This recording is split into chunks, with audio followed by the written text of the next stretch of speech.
നമസ്കാരം.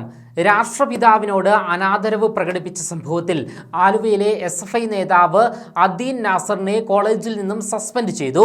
വാർത്തകളിലെയും സമൂഹ മാധ്യമങ്ങളിലെയും ദൃശ്യങ്ങളിൽ നിന്നും ഇയാൾ പ്രഥമദൃഷ്ട്യാ കുറ്റം ചെയ്തതായാണ് മനസ്സിലാകുന്നത് എന്ന് അദീനെ സസ്പെൻഡ് ചെയ്തുകൊണ്ടുള്ള കോളേജ് പ്രിൻസിപ്പാളിന്റെ ഓർഡറിൽ പറയുന്നു.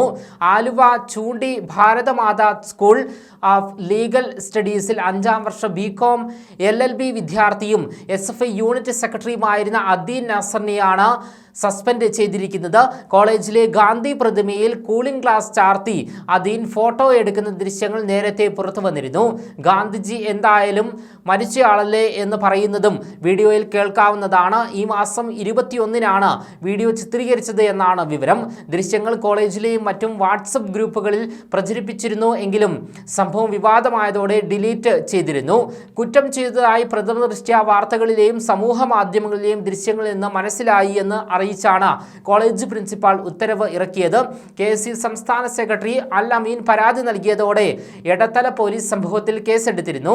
ഇതിന് പിന്നാലെയാണ് കോളേജ് അദീനെ അനിശ്ചിതകാലത്തേക്ക് സസ്പെൻഡ് ചെയ്തിരിക്കുന്നത്. സംഭവം അന്വേഷിക്കാൻ കമ്മീഷനെയും നിയോഗിച്ചു. മഹാത്മാഗാന്ധിയുടെ പ്രതിമയുടെ മുഖത്ത് കൂളിംഗ് ഗ്ലാസ് വയ്ക്കുകയും മാല അണിയിക്കുകയും ഇത് മൊബൈൽ ചിത്രീകരിച്ച് സമൂഹ മാധ്യമങ്ങളിൽ പ്രചരിപ്പിക്കുകയും ചെയ്തു എന്നാണ് കേസ്. അദീൻ നാസർ നിലവിൽ ഭാരവാഹിയല്ല എന്ന് SFI ആലുവ ഏരിയ കമ്മിറ്റി അറിയിച്ചു. ഒരു മാസം മുൻപ് യൂണിറ്റ് സെക്രട്ടറിയുടെ ചുമതലയിൽ നിന്ന് മാറ്റി.